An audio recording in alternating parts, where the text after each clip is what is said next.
Boa noite, igreja, a graça e a paz. Amém? Quantos estão felizes aqui de estar na casa do Senhor? Hoje é um dia alegre. Hoje é o dia da ressurreição de Cristo, né? Então, uma feliz Páscoa para todos. Uma data, o pastor hoje cedo falou, talvez seja a data mais importante, uma das mais importantes para nós que seguimos o Evangelho. E aquilo que é o alicerce da nossa vida, né? A ressurreição de Jesus. É o início de tudo. Amém? Eu queria que você abrisse sua Bíblia no livro de Mateus. Hoje nós vamos falar sobre o seguinte tema: a esperança da ressurreição. A esperança da ressurreição. Agostinho uma vez falou o seguinte, obrigado. Ele poderia ter descido da cruz, mas ele preferiu se levantar dos mortos. Esse é o nosso Jesus.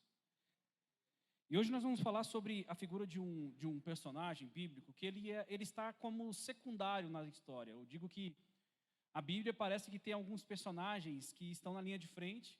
Isso não é grau de importância, isso é somente com relação a relatos, né, da sua história. Por exemplo, Davi, Moisés, Isaías, que tem muitas coisas escritas nos seus livros, nas suas histórias.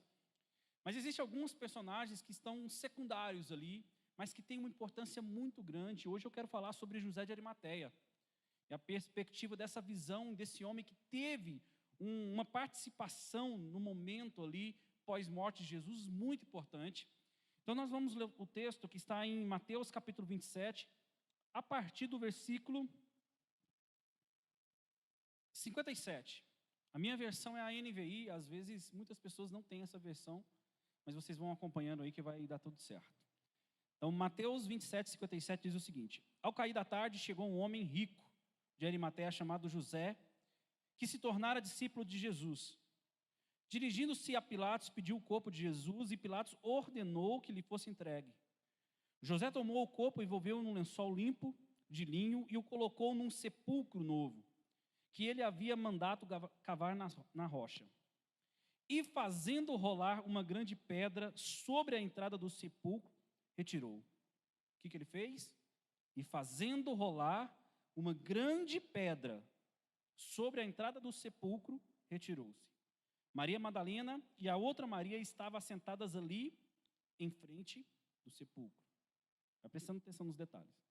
Versículo 62. No dia seguinte, no sábado, os chefes dos sacerdotes e dos fariseus dirigiram-se a Pilatos e disseram: Senhor, lembramos que, enquanto em vida, aquele impostor disse que depois de 3 dias ressuscitaria. Ordena, pois, que o sepulcro dele seja guardado até o 3º dia, para que não venham os seus discípulos e, roubando o corpo, digam ao povo que ele ressuscitou dentre os mortos. Este último engano será pior do que o primeiro.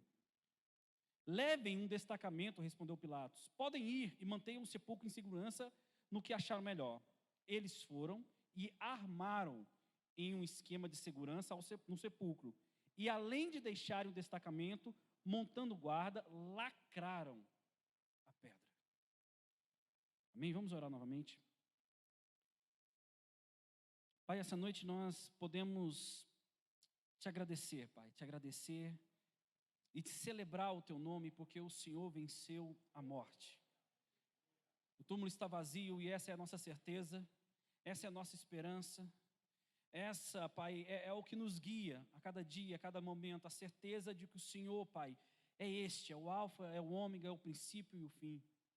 Essa noite eu te peço que o Senhor nos ensine, Pai, nos ensine pela Tua palavra e que ela possa encontrar morada em nossos corações. É isso que eu te peço, Pai, que somente o Senhor cresça, em nome de Jesus Cristo, Pai. Amém. Como eu disse, José de Arimateia, não há muitos relatos sobre a vida desse homem, mas é interessante que os 4 evangelhos trazem a vida de José de Arimateia e alguns detalhes importantes. E todos relatam a história dele nesse momento pós-morte. Na sexta-feira, em que Jesus morreu e ali logo depois, tinha que pegar o corpo de Jesus às pressas para colocar ele no sepulcro. E aparece a figura de José de Arimateia. E os 4 evangelhos trazem algumas características assim, pontuais sobre José de Arimateia. Por exemplo, Mateus, a gente lê um texto de Mateus, que como Mateus era um cobrador de impostos, ele quis enfatizar que José de Arimateia era rico. Ele era um homem rico. Os outros evangelhos traz que José de Arimateia era um homem justo e bom. Alguns teólogos até afirmam que ele era o Jó do Novo Testamento. Mas que a gente aprende também que ele é um homem que tinha poder. Ele era um homem rico, um homem que tinha poder, porque quando ele precisou de uma audiência às pressas com Pilatos, naquela confusão daquele dia, ele conseguiu rapidamente isso.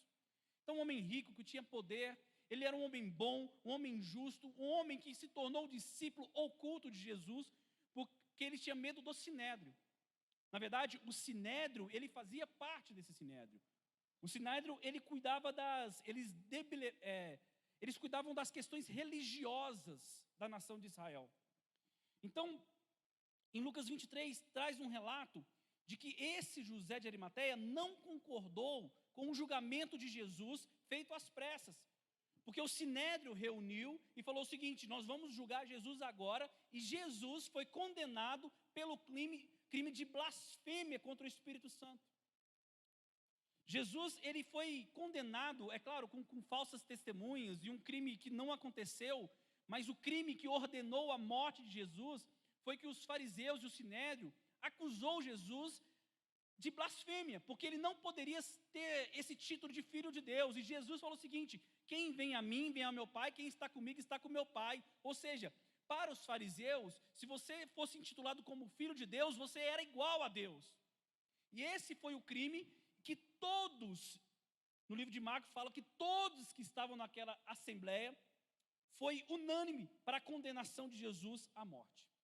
Ou seja, muito provável que atrás do texto que José de Arimateia não concordou, que ele não estava lá, que deve ter sido um julgamento às pressas, às escuras, rapidamente, e mais, isso não ficou só ali, eles levaram o caso para Pilatos, e a gente conhece a história, sabe que Pilatos não achou em Jesus culpa alguma, só que os fariseus, eles usaram uma artimanha. Olha o argumento dos fariseus. Falou assim: Pilatos, esse homem aqui, ele blasfemou contra Deus. Aí Pilatos falou o seguinte: isso é problema de vocês. Vocês que cuidam da religião aqui de Israel. Mas aí os fariseus falaram o seguinte: ele está falando que é o Messias. E se ele for o Messias prometido, acabou. Como diz aí, a casa caiu. Porque se ele for o Messias mesmo, vai acabar o seu governo, vai acabar o governo romano. Então é o seguinte: é melhor você tomar uma posição, porque se chegar nos ouvidos de César que você não tomou posição, sabendo que tinha um cara falando que era o Messias, o negócio vai ficar feio. E ali Pilatos se atentou. Falou: peraí, então tem que tomar cuidado. Aí a gente sabe que Pilatos mandou para Herodes, Herodes ficou surpreso quando viu Jesus, né? Mandou de volta para Pilatos, e a gente conhece toda a história, sabe que Jesus, foi mandado para ser condenado àquela morte de cruz por influência, então, principalmente dos fariseus, covardia de Pilatos e aclamação do povo.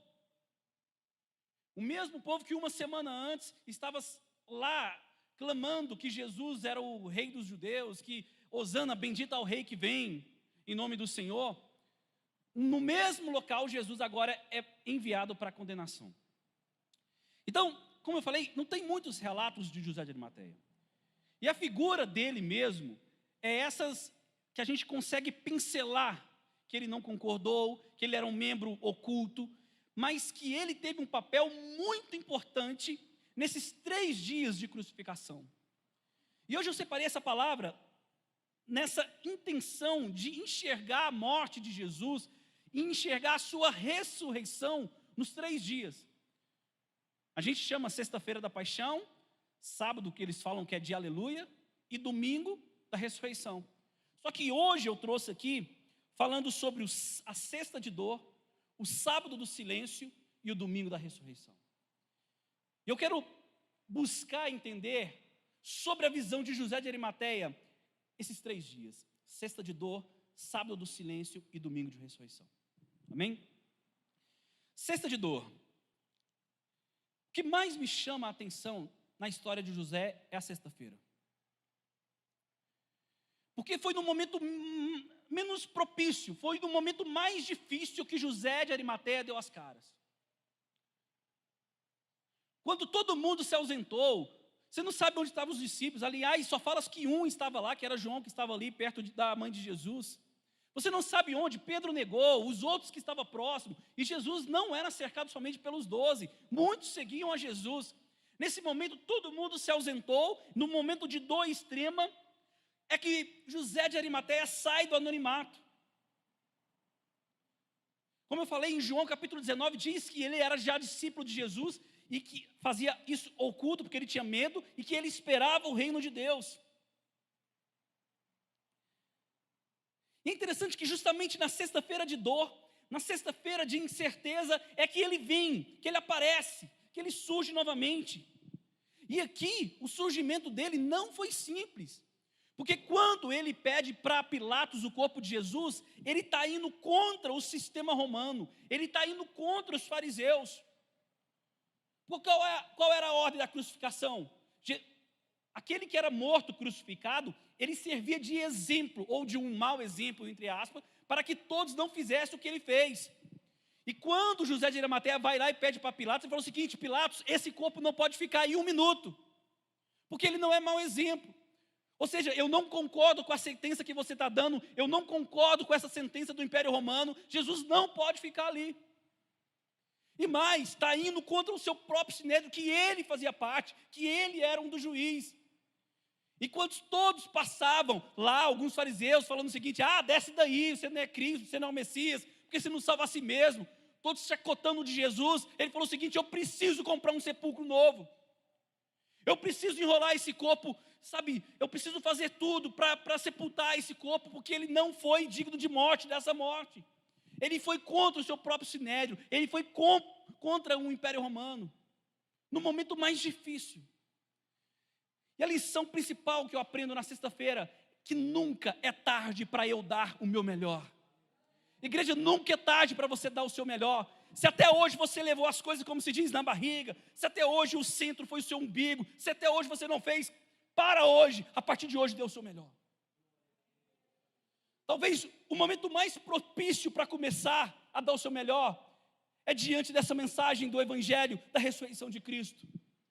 Porque eu tenho um Deus que não está pendurado no madeiro, eu tenho um Deus que não está dentro do túmulo, eu tenho um Deus que ressuscitou e que habita dentro de mim, dentro de você. Dê o seu melhor, nunca é tarde para começar a dar o seu melhor. E às vezes eu estou falando de aflição, de agonia. Dê o seu melhor, continue dando o seu melhor. Ele deu o seu melhor diante de uma dor, de uma incerteza extrema.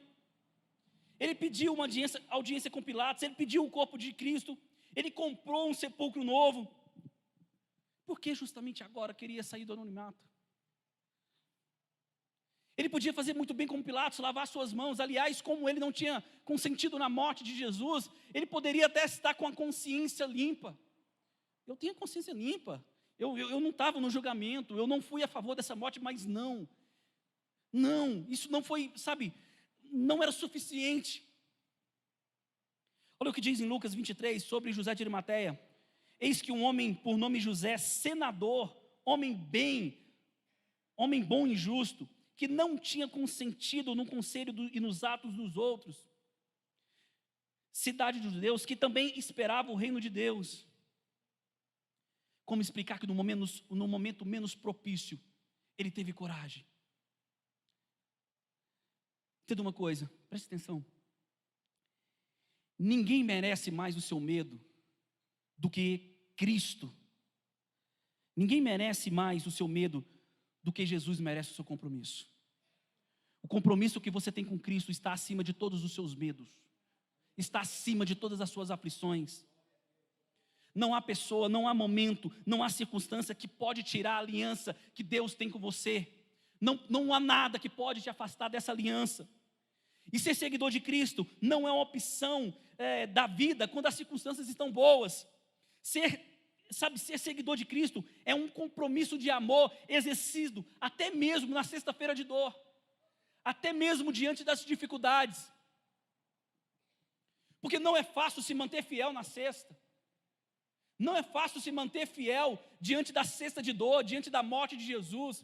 Entenda uma coisa, nós vemos a história hoje por completo. José de Arimateia não viu por completo, ele não sabia o que ia acontecer no sábado, muito menos no domingo.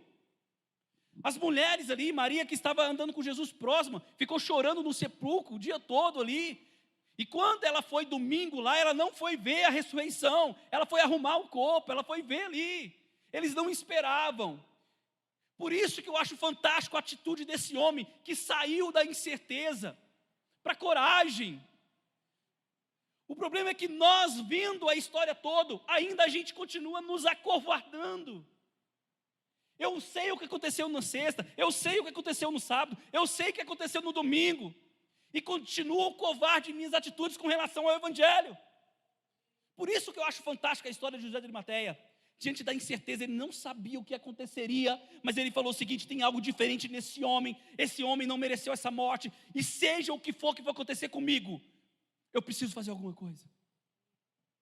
Existem algumas histórias pós-Bíblia, de José de Arimateia, e assim, é claro que são histórias que não são comprovadas, mas que diz que o Sinédrio prendeu José de Arimateia e pegou tudo que ele tinha. Isso é uma história extra-bíblia, que alguns teólogos afirmam, que chega até numa unanimidade não, mas que num senso comum sobre isso, que prendeu ele foi perseguido, roubaram tudo dele, e depois que Pilatos morreu, veio outro governador, e ficou sabendo do histórico de José de Arimateia, e chamou ele, e ele se enriqueceu novamente, e começou a patrocinar o evangelismo da igreja primitiva. Isso é uma história pós-extra-bíblia. Mas você acha que o Sinédrio ia deixar barato?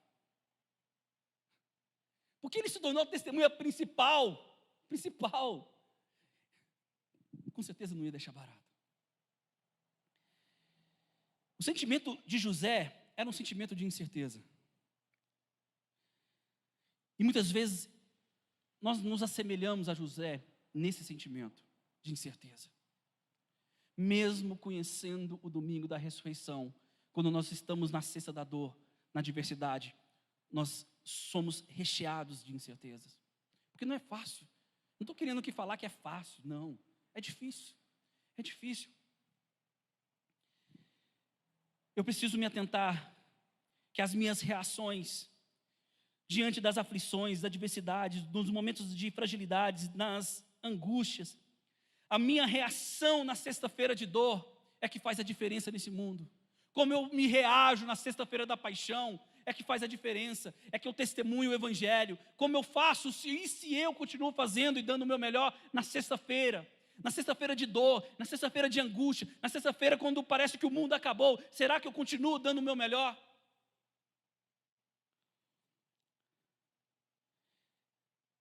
É quando nós estamos na prisão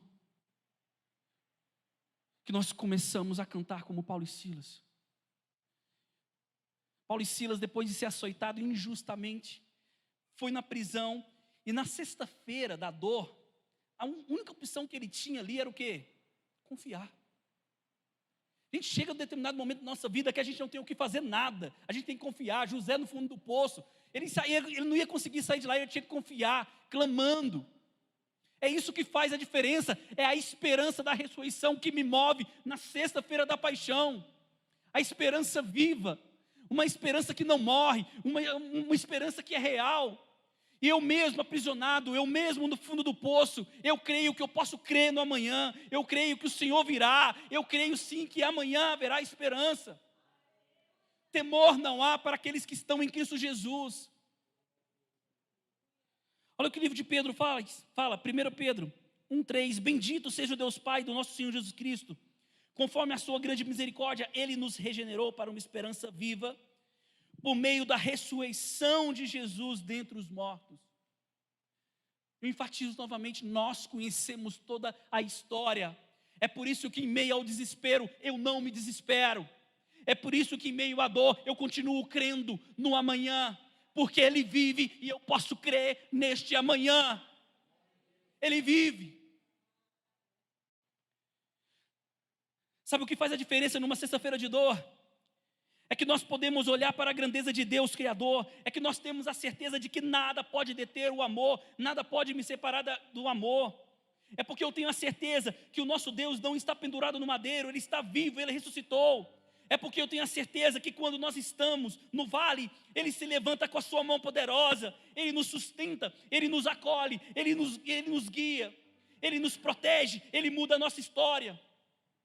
Porque Ele é o único que tem fôlego de vida. Ele não só ressuscitou, como Ele é o nosso caminho, Ele é a nossa vida. Por isso que o livro de João fala um detalhe muito importante. Felizes são aqueles que não viram e creram. Ele está falando de mim, está falando de você. Em quem você tem crido? Em quem você tem crido, igreja? Mas nós chegamos no sábado do silêncio. E talvez o sábado do silêncio seja o pior de todos. A sexta-feira, às vezes você está até anestesiado pela dor. Já viu quando acontece uma tragédia, você fica tipo assim, aconteceu, você não sabe ainda, você clama, você tal, mas e o amanhã? E o dia depois do luto? Eu falei isso aqui já uma vez, sobre a pastora Célia, que eu ajudo ela, e ela perdeu o seu filho.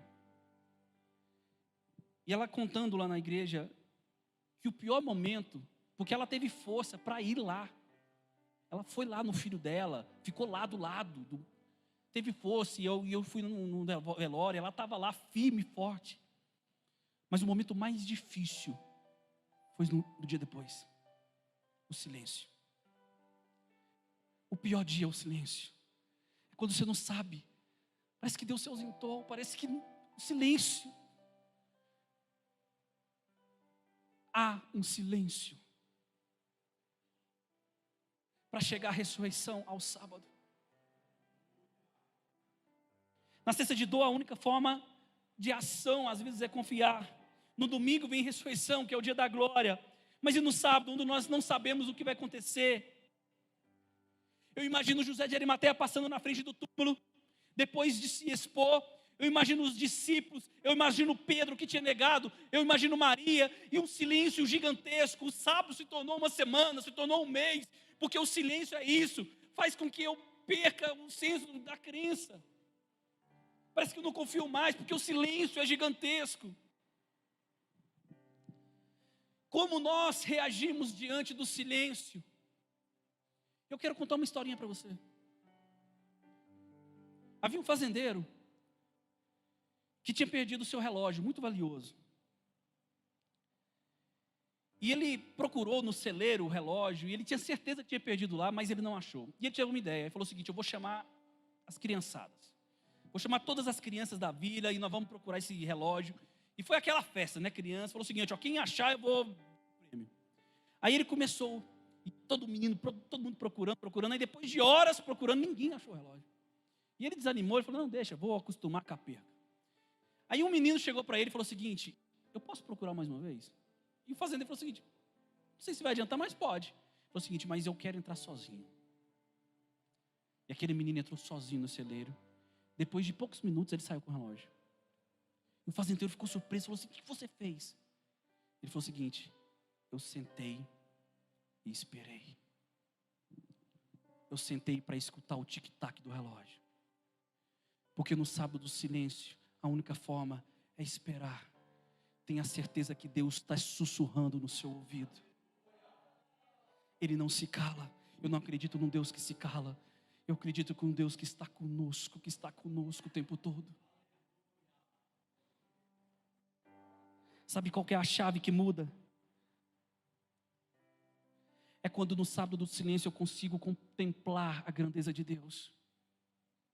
O que me mantém em pé é quando no sábado, daquele enorme, gigantesco silêncio, eu consigo contemplar a grandeza de Deus. Qual foi a resposta de Deus para Jó diante do silêncio? 42 capítulos tem o livro de Jó, 37 capítulos de silêncio. Jó, ao meu ver, a história mais difícil de entender da Bíblia, perdeu tudo, estava só o osso, todo mundo lhe acusando, a sua mulher, os seus amigos, todo mundo perdeu o filho, perdeu o caso, perdeu tudo. E Deus, no sábado, no silêncio.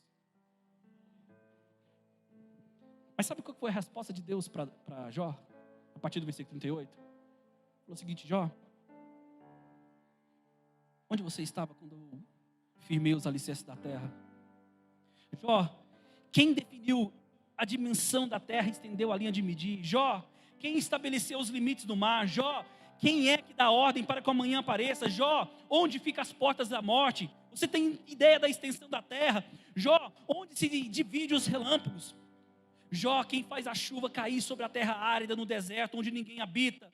Jó, você é capaz de controlar as estrelas? Jó, acaso você pode caçar a presa para a leoa e saciar a fome do leãozinho? Jó, é por sua ordem que a águia se eleva aos mais altos ninhos, lá no alto.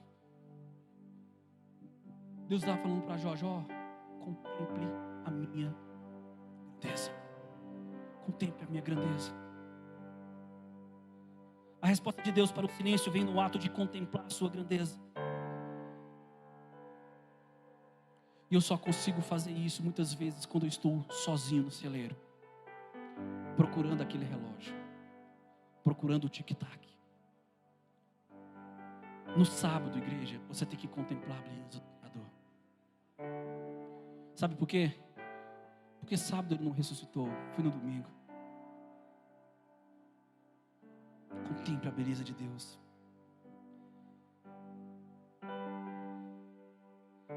Olha uma frase de Santo Agostinho.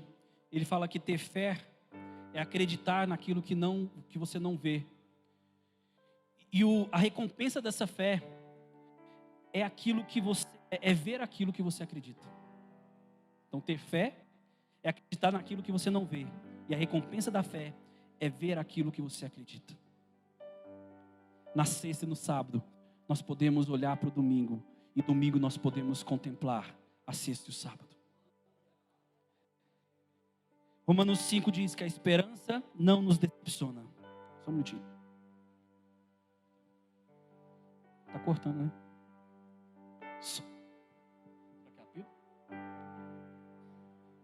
Amém? Se fosse na igreja pentecostal, o pessoal estava dando glória. Som. Vamos tentar, se isso não ficar ruim, fica sem fio. Então essa é a esperança da sexta. Melhorou, acho que foi o fio. E o domingo, o dia mais importante, que é o dia da nossa celebração. Teve uma frase essa semana que ficou muito conhecida.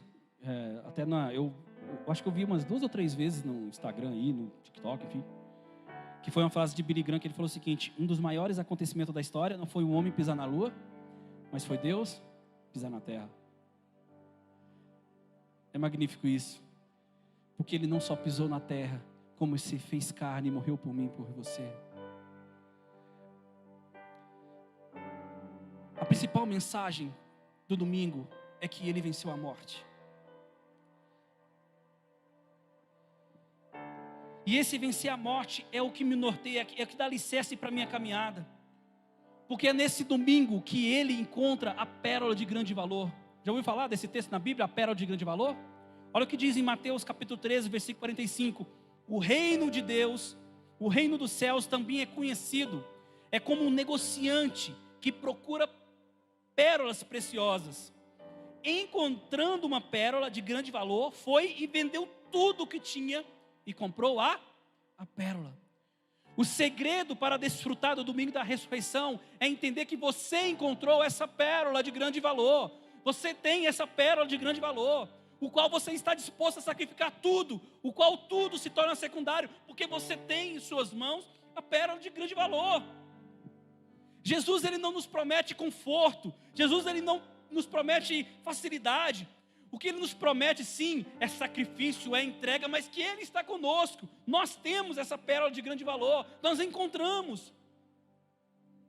Como eu falei lá, José de Arimateia, ele entendeu essa pérola. Ele foi contra todo o sistema romano, contra todo o sinédrio. Ele encontrou o motivo pelo qual ele estava disposto a sacrificar tudo.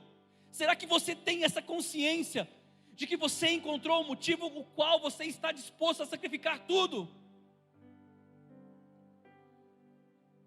Eu gosto muito de um livro, inclusive o nosso grupo de livro, se a gente não conseguisse ler esse livro extra, viu, Edi, viu, Carol? É um livro muito bom. Por isso que eu não estou conseguindo ler os livros normal, porque eu estou lendo outros. Gente, mas o livro O Discípulo, disse o Juan Carlos Ortiz. É um livro de 88 páginas. Gente, você tem que ler esse livro. Inclusive, se a gente não ler esse ano, nós vamos ler o ano que vem. E ele conta, eu já contei isso aqui na igreja, mas eu vou contar novamente, porque eu nunca vou me cansar de contar essa história. Que ele fala sobre essa pérola de grande valor, e ele tenta explicar, ele consegue explicar o que é isso, o que é esse texto. E ele começa falando que havia um negociante, um viajante, que era fascinado por pérolas. E ele encontra uma pérola de grande valor numa loja. E ele passava em frente à loja todos os dias, e falou o seguinte: eu preciso dessa pérola. Preciso, todo dia ele ia lá ver a pérola. E um dia teve coragem de entrar dentro da loja e falou o seguinte: eu posso tocar? O comerciante falou: pode tocar. E ele tocou a pérola, ele cheirou a pérola, falou assim: eu preciso dessa pérola. Só que ele perguntou o seguinte: é muito caro, né? O comerciante falou: é muito caro, é muito caro.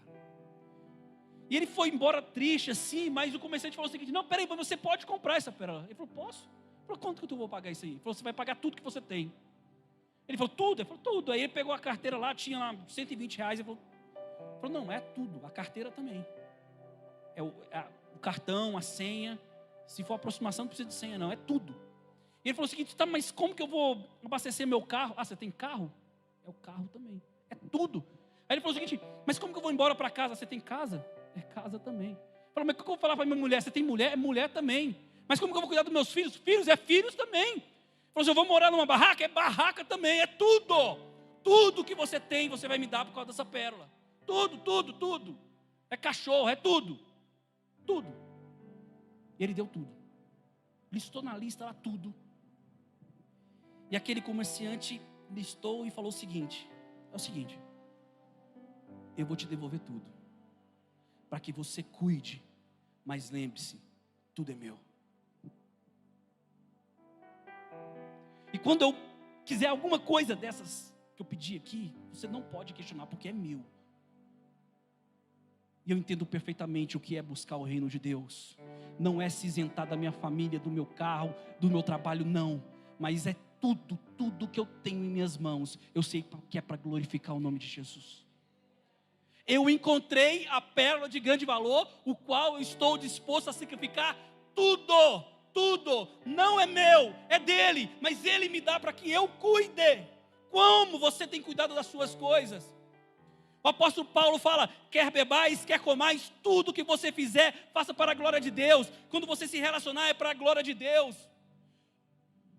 Como você se relaciona com o seu marido, com a sua esposa, com o seu amigo, tudo para a glória de Deus. Como é no seu trabalho, tudo é para a glória de Deus. Tudo que está em tuas mãos é para a glória de Deus. Um simples abastecimento de carro é para a glória de Deus. Tudo é para a glória de Deus. Quando eu estou caminhando com o meu cachorro, quando eu estou brincando com o meu filho, tudo é para a glória de Deus. Tudo que está em minha mão é motivo para glorificar a Deus, porque eu encontrei a pérola de grande valor, o qual eu estou disposto a sacrificar tudo. Tudo. E foi isso que José de Arimateia encontrou, norteou o seu caminho. Eu acredito que depois, talvez se ele foi preso, se ele perdeu tudo, ele falou o seguinte: nada é meu mais, tudo é teu. Porque nós não entendemos o sofrimento, nós não entendemos as adversidades, mas nós temos que entender que tudo é dele, tudo provém dele, tudo é para ele. O domingo da ressurreição me mostra o que é essa pérola de grande valor.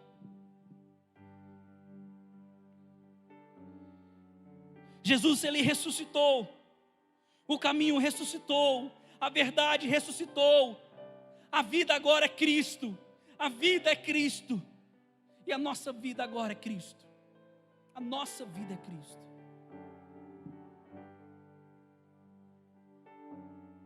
E eu vou concluir.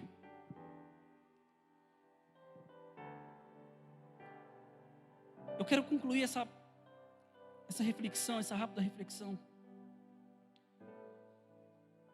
O primeiro questionamento quando eu comecei a estudar essa história: por que foi José de Arimateia? por que foi José de Arimateia? Por que não foi Pedro? Por que não foi João? Por que não foi Maria? Por que não... Por quê? Sabe qual a resposta que eu cheguei que eu pensei? É que não poderia ser outro. Não poderia ser outro, tinha que ser ele. Você imagina, a gente lê o texto que falaram que os fariseus tinham medo de que Jesus voltasse. Ele tinha medo, porque Jesus ele tinha feito tantas coisas, tantos sinais, maravilhas, milagres, falado tantas coisas. Falou o seguinte: esse cara parece ser o Messias mesmo. Então vamos lacrar esse túmulo, vamos botar guarda aqui. E eu fico pensando, mas como? Ele se reuniu, como assim ele sumiu? Como ele sumiu? Vamos lá, Pilatos, como que é? Quem que colocou o corpo lá? Aí Pilatos ter falado o seguinte: foi um de vocês. Quebrou eles no meio. Foi os discípulos? Não. Foi Maria? Não. Foi a mãe? Não. Foi quem? Foi um fariseu. Foi um membro do Sinédrio. Aí chama José de Arimateia, vem cá, o que você fez com o corpo? Você sumiu com o corpo? Não. Eu coloquei lá dentro e mais, eu fechei o túmulo. Eu coloquei o túmulo, eu fechei. Tinha que ser ele. Tinha que ser ele. A única alternativa dos fariseus foi o quê? Subornar os guardas para distorcer a história. Falar que os discípulos pegaram o corpo e sumiram, mas não. José de Arimateia sabia que não tinha acontecido isso. Os discípulos sabiam que não tinha acontecido isso. Maria sabia. E o evangelho começou a ser construído diante da aparição de Jesus novamente, porque ele apareceu a todos. Diz que ele apareceu a mais de 500 pessoas. E hoje ele aparece para nós. Hoje ele aparece para nós, não pendurado no madeiro, mas vivo. Hoje ele aparece para nós, não morto, mas vivo. Vivo, vivo. Esse Jesus está vivo. Ele ressuscitou.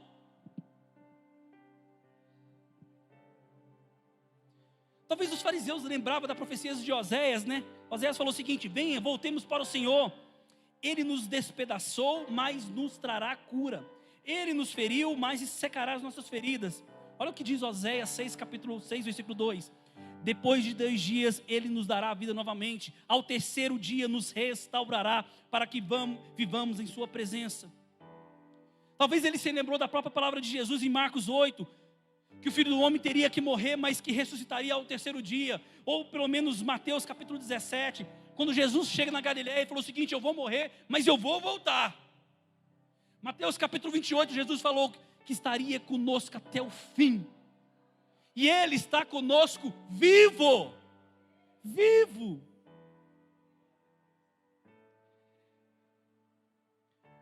A gente já parou para pensar, os fariseus, o nó que deu? Tinha 3 milagres que somente o Messias faria. A cura de um leproso, Jesus fez. A cura de um cego de nascença, Jesus fez. Expulsar um demônio mudo, Jesus fez. Aí eu imagino eles conversando. Eu fico imaginando essas conversas extra-bíblicas. Ele falou assim: esse Jesus fez muito mais. Ele curou um homem de uma mão atrofiada. Era coxo, levantava. Era cego vendo, era surdo ouvindo. Ele fez sinais e maravilhas, ele multiplicou os pães, os peixes. Ele está vivo. É essa a nossa esperança de um Deus vivo, que é uma pérola de grande valor.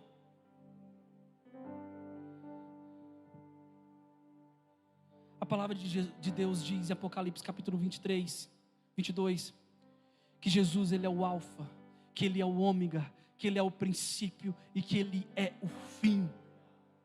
Eu não sei qual momento que você está vivendo na sua vida. Eu não sei se você está na sexta-feira da dor. Eu não sei se você está no sábado do silêncio. Ou não sei se você está contemplando o domingo da ressurreição. Mas não se esqueça, tudo vem dEle, é para Ele. Ele é o alfa, Ele é o ômega, Ele é o princípio, Ele é o fim. Olha o que diz no livro de Filipenses. Ele falou o seguinte: